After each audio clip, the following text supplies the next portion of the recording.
At Arizona State University, we've made online education better, smarter, and more personalized so you can go further in your aspiring field. I decided to pursue medicine once I realized that ASU did have the online program for biological sciences. You're still required to learn the same curriculum. You're still being tested on the same content that anyone would be tested on in person. The comprehensiveness of the program prepared me so well for medical school.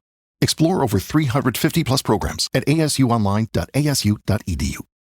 Welcome into another edition of the James Boyd Podcast. I, of course, am James Boyd, joined by the esteemed Bob Kravitz. Bob, how you doing?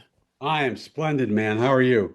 I'm doing good. It is draft day for every other team in the NFL, it seems like, but the Colts. No first-round picks this year, but the NFL draft is here, so I figured I would check in with you, the fan base, to kind of see what everyone's temperature is. So I'll start with this. No first-round picks, like I just said, Bob. Sitting here today, do you feel okay about that, knowing that 2 days ago we were in the Colts media room and Sauce Gardner's telling us, yeah, I'm the first round pick? Yeah, I do. I look, if you can get yourself an all pro, you don't know what you're getting in the first round, but you've got a Pro Bowl quality corner who will shut people down, along with Mooney Ward. I think their secondary is going to be as good, if not better, than any secondary in the league. I think they're strong at safety. They got to figure out what they're going to do and cross this place. But no, I'm perfectly. Even though the trade did not work out last year, I still think this. I still think it was a smart move. And even though again it didn't work out last year, I think it will be. It'll be good for them in the long term.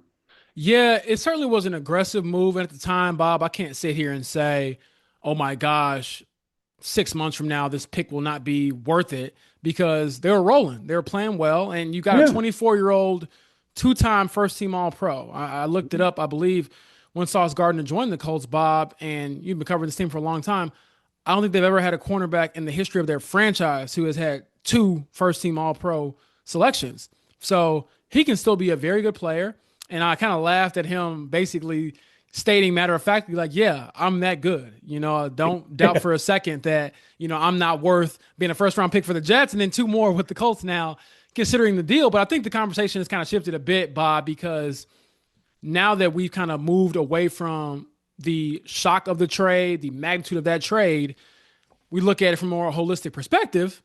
And it's like, well, what have you done elsewhere to help this team? And so that's where we find ourselves at. Again, the Colts do not have a first-round pick. First time, I believe, since 2022, they haven't had a first-round pick. And also, the conversation is a lot about, okay, we know Sauce is a good dude. We know he's a starter. So, yeah, let's say your first-round pick went there.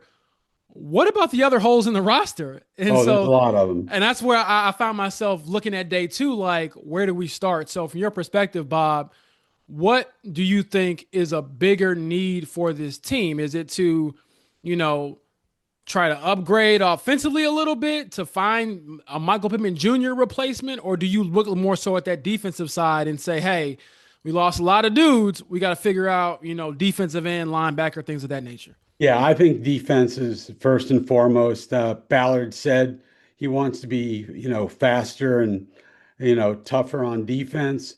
And losing Zaire, I mean, they lost a lot of guys who I keep hearing are leaders and, yeah. What have they done in the last 5 years? They haven't won squat in the last 5 years. So how great of a leader is Zaire? How great of a leader is Michael Pittman? I mean, they're good dudes. We love talking to them, but they haven't accomplished anything except to go 8-2 in the first part of last year. So, yeah, they lost a lot of dudes, and they've got to get themselves another edge rusher, and they've got to get themselves a linebacker. I think those are the two highest priorities. But no, I think defense has to be the first priority. I think Downs will do a decent job of filling in for Pittman. What they're going to do at the slot, I'm not entirely sure. They do need to bring somebody in. To me, this is the most important draft of the Ballard era Oh, okay. Why do you think that? because of his situation, because and because they didn't improve their team markedly or at all this year. I mean, they brought in Arden Key and Michael Clemens, and if you know who those guys are, you're a lot smarter than me.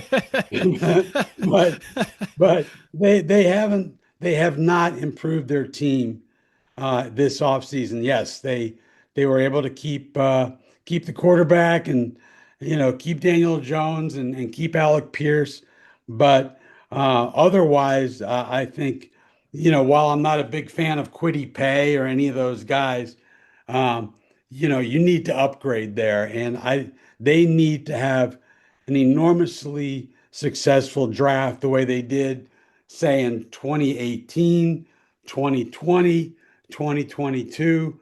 And you don't have to have a first round pick to be really successful in the draft. So, you know, you look at Ballard and he's had a lot of success on the second day of the draft. So he needs to have a great draft if this team is going to be a competitor for a playoff spot, because if they're not, he's gone. Yeah, he's entering the final year of his contract. It's the Right. first time throughout his tenure that he's reached that last year of his deal. And I go back to Carly Ursay Gordon. I want to say this was right after the season ended. Bob, one of the questions I asked her was, "Will you extend him?" And at the time, I get a lot of backlash from the listeners of this podcast, and the fans are like, "What a stupid question!" And yes, it sounds stupid, but let me just explain. The Mhm. reason why I asked that is because that doesn't happen around the league. You rarely ever see Rarely. teams let their coach or their GM enter the final year of their contract, because usually they're signing an extension, they want them back. And the response I got from Carly was, "Well, ask me that in a year." Right. Well, in a Yeah. year, he could be jobless. He could be elsewhere. You could be moving on, or you could be re-signing him. So yeah, there's a lot riding on this draft class, Bob, and I do kind of echo a lot of what you said about defensively, because if we even go back to Monday to Ballard's pre-draft press conference, my colleague Kevin Bowen from 107.5 The Fan, softball question, sort of, "Hey, where do you think your team improved this offseason?" Right. And Ballard's answer is, "We got more depth on the defensive line." Yeah. I What? mean, that's not very encouraging. Like, come on now. So I do think that they need a lot of juice when it comes to their pass rush, when it Yes. comes to their linebacker group, because you need dudes. And I'm not so sure that you can find them. Now, granted, they might have that they whiffed on Trey Hendrickson. Chris Ballard told us that when we were in Phoenix, like, yeah, we tried to go get him, we tried to sign a lot of guys. It didn't work out.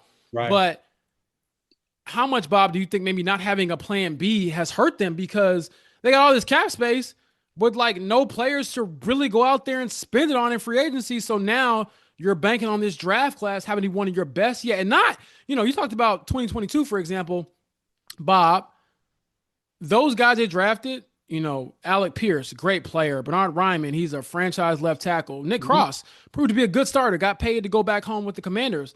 But early on, they weren't that good. Like, Right. we didn't walk out of year one thinking, oh, they found their left tackle of the future. They found their wide receiver of the future. We were like, okay, they've kind of come on. And then they hit their stride later. Nick Cross didn't start a full season until his third year. Right. They don't have time for that. So I completely agree. And I would just say, like, defensive end and linebacker especially, I'm just curious of how you address it. And to flip it back on you, Bob, do you think, even let's put the draft aside a little bit, he's mentioning guys like, oh, Hunter Wohler can step up, and on the back end for us at safety, possibly. Jalen Tuimoloau is going to compete for a starting spot. Like, Based on what? exactly. Like, does that sound as crazy to you as it sounds to me? Yes. I mean, you got Wohler and who's the other kid? Justin Wally? Wally Yeah. coming off serious injuries, right? I Yeah, mean, you do. so what are you going to get out of those guys? I don't know. I mean, they are once again counting on everything going right, Yes. and Yeah. that's a tough one. That's a really tough one because I mean you've got to hit at least doubles or triples with virtually all of your second, third, fourth round draft choices. This has got to be his best draft class ever, besides, the years when he had first rounders. Right. But from top to bottom, he's got to hit doubles and triples and maybe the occasional home run. Yeah, I would venture to say. So right now they have five starters that have left either via free agency or trade, and it could be a sixth if Kenny Moore the second gets Right. traded as well. And it sounds like whether he's traded or not, he won't be here anymore. No. Wants a change of scenery. So that's six starters you have to replace. And I would say the only clear cut answer we have for those starters who left is probably Braden Smith, who left for the Houston Texans, being replaced by Jalen Travis. Young Like that Travis. seemed like an obvious succession plan, Yes. but safety wide open, both No idea. linebacker spots wide open, the defensive end spot opposite of Latu wide open. And so I do want to hone in on that a little bit too, Bob. How much pressure do you think is on Latu to make a jump in year three? Because I get that you want to add another dude in, but we're also looking at Latu like he's this fantastic defensive end. And I'm not saying he can't be, but he's been good so far. They need him to be like great, Right. especially if you're banking on Jalen Tuimoloau or a draft pick being the opposite starter. Right, right. No, he, what, 8.5 sacks Yep. last year? I'm tired of hearing how close he's getting. I'm I'm tired of hearing, well, he just needs to finish better. Now look, with defensive ends, with edge rushers, sometimes it takes them a year or two. But unless you're a stud like Anderson or somebody like that, Yeah. but look, this is the first defensive player drafted that year, and he needs to step up and be a double-digit sack guy. There's no question about it. And if he can't be, then that's a real problem because I don't know what they're going to have on the other side of the line to work with him. Yeah, no, I completely agree. And so I look at this draft and I say, and by the way, I do have a big board out on The Athletic. You can go check that out. A bunch of names, a bunch of players that they should evaluate. A lot of Indiana flavor, I would say, throughout Yeah. that. Bob, I have D'Angelo Pons on there. I know they don't need a Love it. cornerback, but if D'Angelo Pons is there at 47, I'm not opposed to thinking about it at least. No. Aiden Fisher, linebacker, I think that he could be sort of a plug and play starter for them. Even offensively, like if a guy like Elijah Surratt is somebody you're looking at in that third or fourth round, do you look at him as a possible Michael Pittman Jr. replacement? So there are options He's out the there. same player. He's the same Oh, player. yeah, exactly. So you have an opportunity to get better, but you just put so much pressure on yourself to deliver. And he told us, but Ballard did Monday, hey, yeah, we are banking on development. We are banking on these guys getting better, but boy, I don't know how big their bank is, but I don't know if I want to, put my money in there. It might be a little robbery going on when we get to draft night of the rest of the season.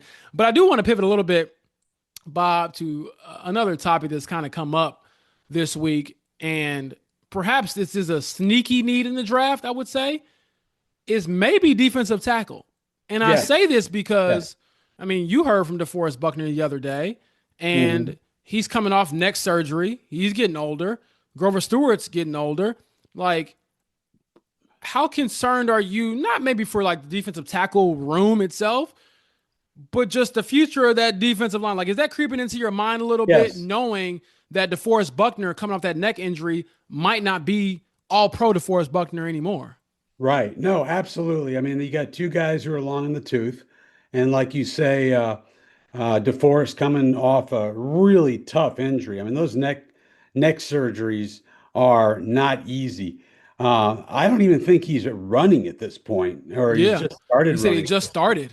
Just started, yeah. So they I don't think that's their highest priority, but I do think they need to get some depth on the defensive front, especially in the interior, because these guys aren't gonna, I don't know if DeForest is gonna be here after next year. Yeah. It's a fair question. Yeah. This is a guy, Bob, when we spoke to him about his recovery, he's like, yeah, I couldn't pick up my kids. I And know. not to be funny about this, and I'm glad that he's obviously on the road to recovery and spending time with his family and just getting his mental as well as his physical back to a point of playing football again. But the dude who couldn't pick up his kids normally is throwing grown men around. And Right. he even mentioned I have to change some of my technique going forward. And I'm thinking to myself, what does that look What like? does that mean? You're in a position where, and I referenced this on the radio earlier this morning, Bob, you're not a golfer where if you're compromised in any way, you can, do something a little bit differently to get through a round. Like, when Tiger was at his peak and he's one of the masters on a broken leg, no one's actively trying to hit his broken leg. Right. With DeForest Buckner, it's like, yeah, you got this neck thing going on and you might want to change your technique, but you're playing in what we basically consider to be like controlled gladiator settings, controlled Right. violence. So there's going to be a time when you're underneath the pile and a guy falls on you or you get rolled up on something like that and you can't help but, be out of position or, put yourself in a position to maybe have a re-injury or whatever. And he said, he had a lot of conversations about that in his future in the sport and he feels confident he can stay healthy. But again, assuming he stays healthy, do you trust him to still be that guy? And that's No. another conversation just for the entire defense is like, I know you've added Sauce Gardner, you've added Cam Bynum. Those are two studs in my opinion. Mhm. But also, DeForest Buckner's getting up there, Grover Stewart's getting up there, and you're asking Travarius Ward, for example, Right. We he's don't know up what's there going to happen with him. to stay healthy. Like If he gets one more head injury, and he might be done. exactly, and he's told us this, Bob. I mean, he had a Yeah. very long conversation with us in the media room or in the locker room. I'm sorry, at the end of the season, saying, "Yeah, I got to think about my future." And yes, he's back, and we're excited for that, and we're grateful that he's healthy enough to want to try to continue and finish his career on his own terms. But it's not like sports is in a vacuum where you can just choose when to turn the injuries off.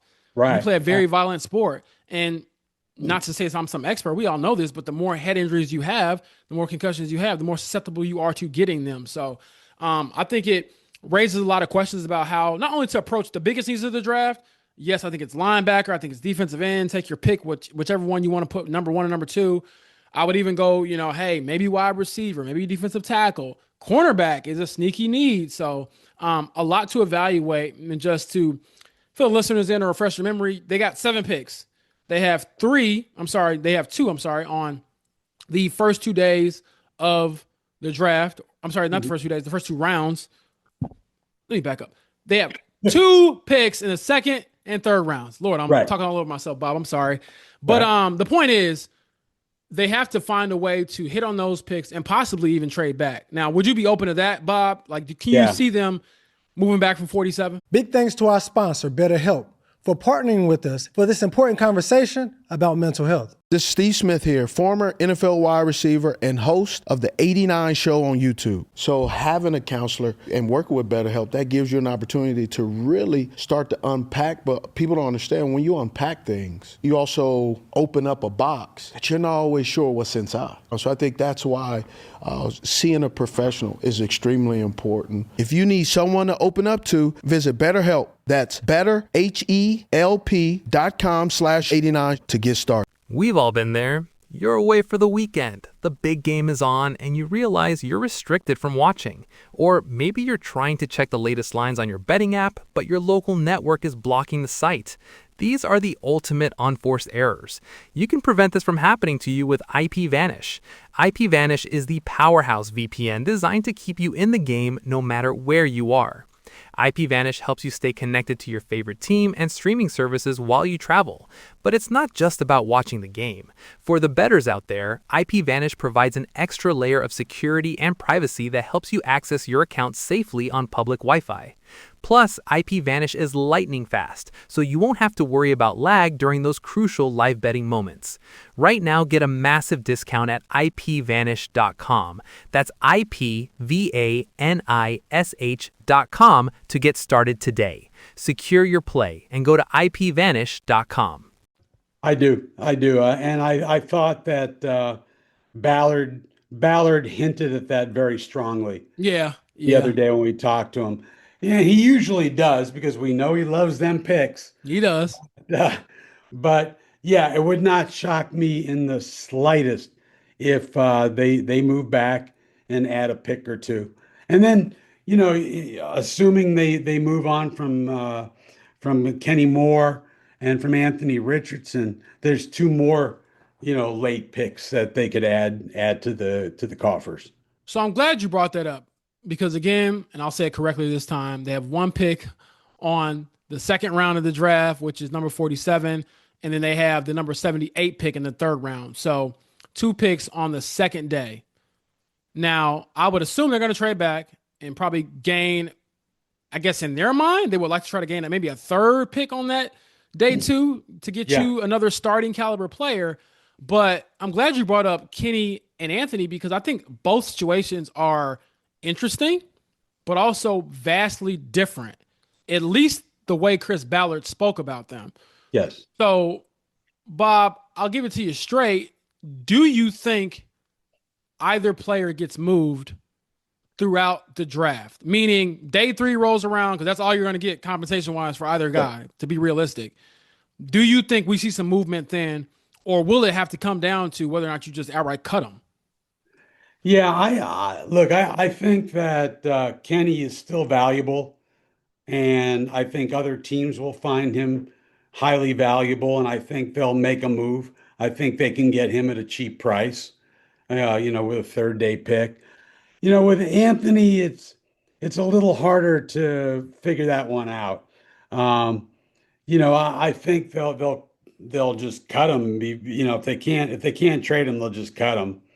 I don't know how you address the Richardson situation. I really don't. I mean, it makes no sense to keep him. I mean, his time here is done. And you know what, Bob? I think if I'm looking at it and this were like a video game with no emotions, no relationships, no public embarrassments of both sides, I think, of the Anthony Richardson equation. Yeah. I would be like, just bring him back. He's still got value to you. And so what if he's on the team?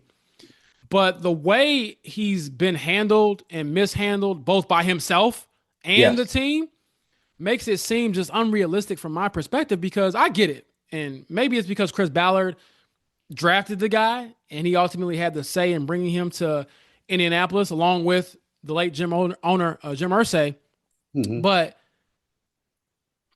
when we bring him up to anyone besides Chris Ballard, it's like you're bringing up, an estranged relative that you haven't seen in 20 years. Right. Like, I mean, we were at the owners' meetings, Bob, and you bring up Daniel Jones, and I kid you not, I'm not joking. Shane perks up. Oh, man, he's working, he's grinding, he's, trying to get his Achilles right, and he's, a tough dude. He's been through everything. He's going to be there for us.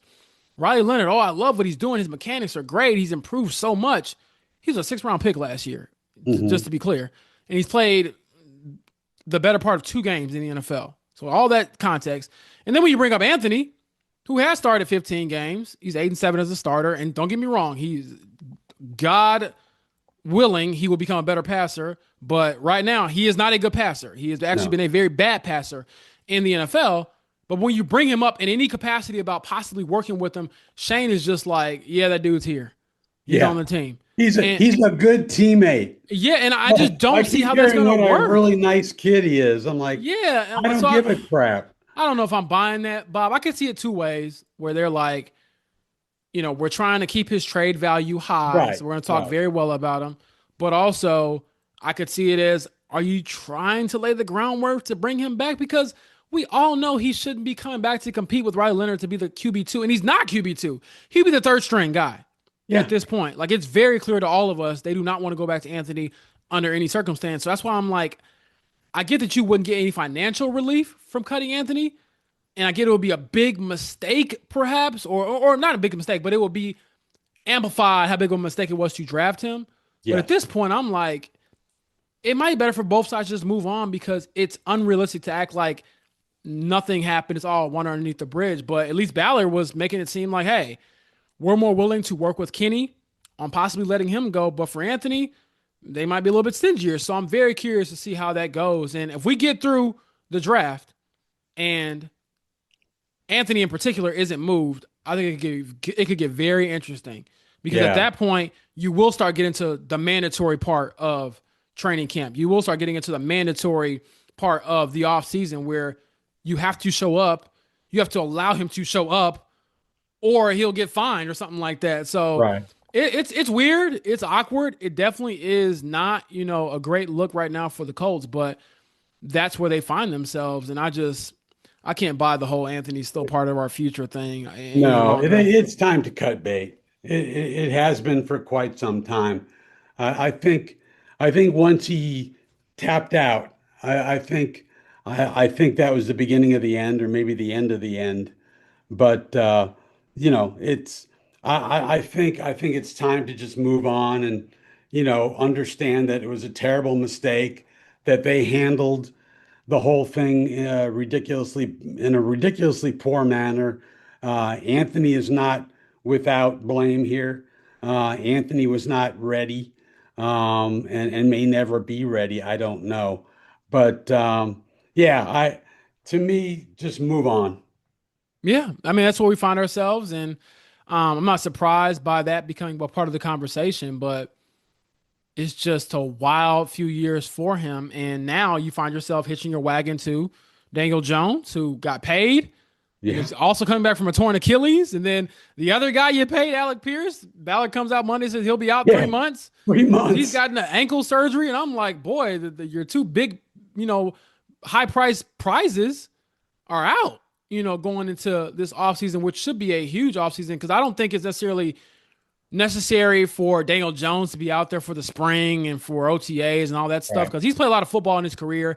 I think he's a knowledgeable guy. I think he's actually like a decent quarterback when he has a pretty good infrastructure around him. I don't think he's like a great dude, but I think he's above average, and that's proven, I think, when he's had some people around him. But for Alec in particular, with him even getting a bigger role, Bob, I think it's important for him to get reps.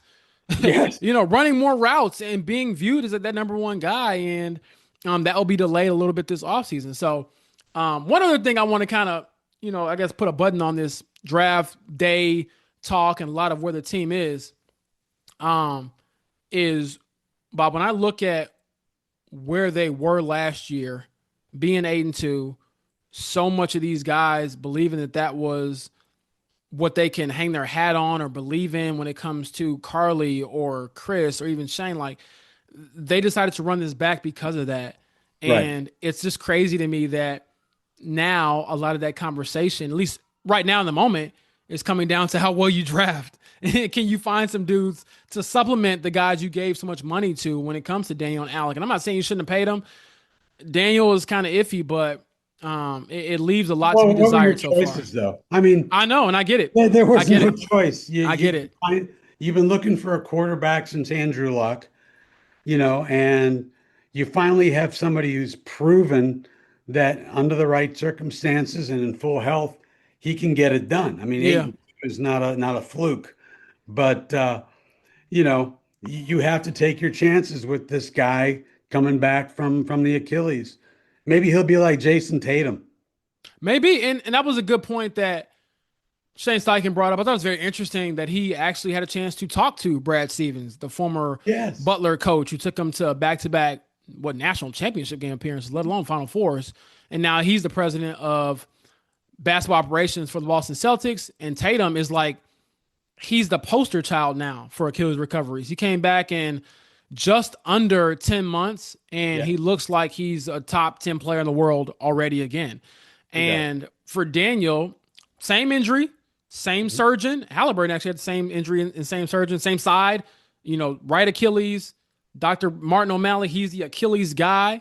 Right. But even then, I just think that they're banking on so much to go right They this are. upcoming season, Bob. And that's what gives me so much pause, because it isn't just about the draft. Like, I get the draft is today, and we'll hammer that, and I'll do a million podcasts and stories about who they select and what they can mean for the team. And obviously, I'm very glad for those guys to get the opportunity to realize their dream too. I don't want to get lost in that.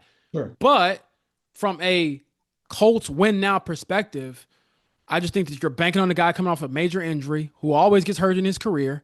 Right. You're banking on, a wide receiver who's got 3 months. To get healthy. And I'll give Alec his credit. He's only missed 4 games in 4 years. So, like, hey, he's proven to be durable. But you're banking on a guy who hasn't been in that role, stepping up. Right. You're banking on finding starting caliber replacements for the 5 starters you lost, along with a couple team captains. And I'm not saying they shouldn't have been moved on from, but what was your backup plan? Right. What is that? Because right now it seems like, I went to Neiman Marcus and you got stuck with going to the yard sale, Bob. Like, I don't know. Like, you know how you've seen me dress. No. I've seen you golf, and so the golf attire might be a little bit cheaper when it comes, at least the hats and stuff like that. I don't know about the clubs, but my point is, it feels like they have so much they have to hope for instead of actually knowing. Yes. So this is, yeah. I mean, what you said is exactly right. And I started writing a column this morning. Maybe I'll finish it one of these days. But right, everything has to go right. That's why I think, again, I say it, this has to be his most effective draft, because this is a team that's capable of being really bad. If they don't replace a lot of these guys, most of these guys, they have a chance of being really bad. And then, then you're starting over again at the end of this season, both GM and probably head coach. Boy. Yeah, it even makes me think, Bob, like, there's a part of me, and this has been theorized, and I believe Joel A. Erickson, my colleague over at the Indy Star, actually talked to the Vikings coach, Kevin O'Connell, over at the owners' meetings about the possibility of Jonathan Grenard being on the trading block. He's a proven pass rusher, coming off an injury last year, but when last time he was fully healthy, he was a double-digit sack guy. So part of me is like, all right, if you get to day 2 and you don't love your board, do you call them and say, hey, we'll give you a second-round pick for this proven commodity? And I get people are like, oh, I don't know, like that might be too high. But the reason why I feel like they have to be aggressive to some degree is knowing that you don't really have a tomorrow.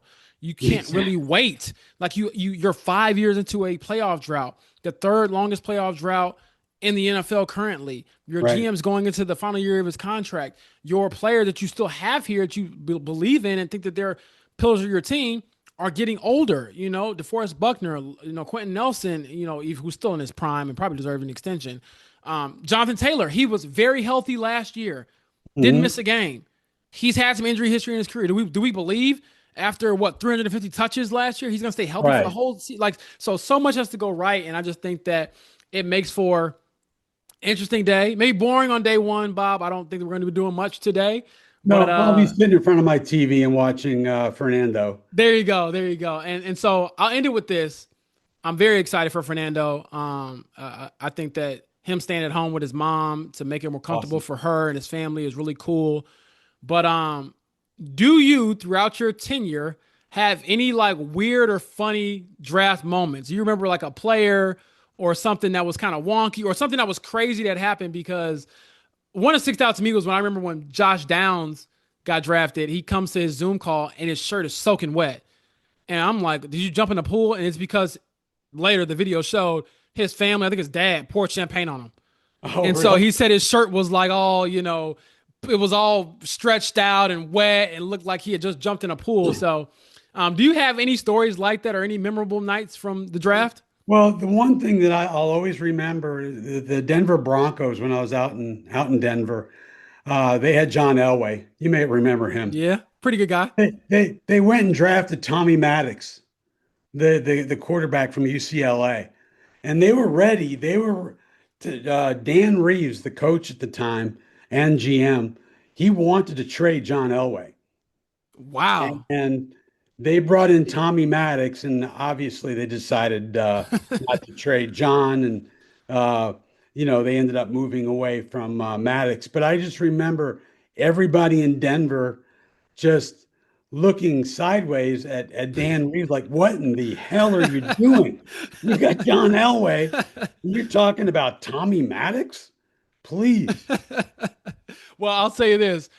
Let's hope we don't have that reaction come tomorrow night with any selections that the Colts make. And look, I get that the picks aren't going to play right away when it comes to drafting them. Like they're going to play tomorrow. So Right. we'll all have our opinions and our draft grades and, evaluate them. And I'll agree or disagree with whatever the Colts do. But my whole thing is bottom line, come week 1 in September, the team you put out there has to be a team that can contend. They have to be a playoff level team. Daniel Jones, if he's ready, has to be ready to go because there's no wiggle room. It feels like a run out of runway.